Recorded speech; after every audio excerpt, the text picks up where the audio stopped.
The new split. Hello, I'm Jeff Stein with this Iowa Politics Report. Despite all the talk about this country traditionally being a melting pot, about being a unified America, we are in fact encouraged to choose sides and identify by hyphenated groups.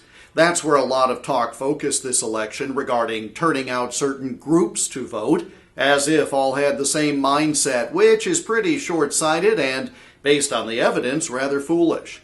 The real split that is evident, and we've seen it grow for some time, is between so-called urban and rural voters. The national maps that Republicans like to show after elections, coloring all the counties they won in red and all the counties Democrats won in blue, have been very popular. And when plotted that way, you see that landmass-wise, this is a red country.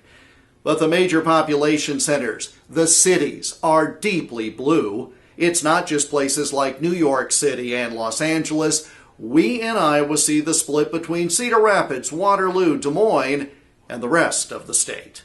New data from the 2020 presidential election shows that the determinant is not race, but location, and by that I do mean rural versus urban.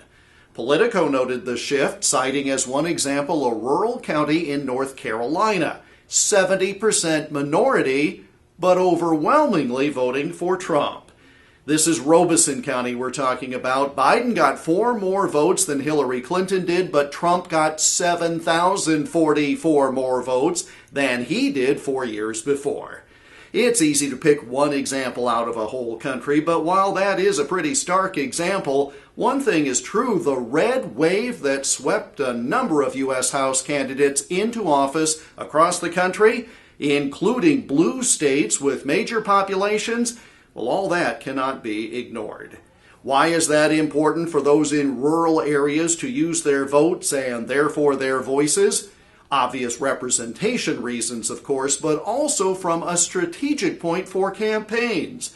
You see, roughly 1 in 5 people who lives in this country lives in a rural area. That's 20%. And roughly 1 in 5 of those is not Caucasian.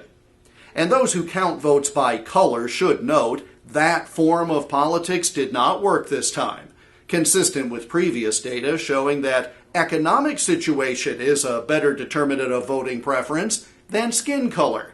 So now, data on the growing rural versus urban split in our nation. And that's the Iowa Politics Report for Friday, December 11 on Twitter, Instagram, and Parler at Iowa Politics. I'm Jeff Stein for News Talk 1540 KXEL.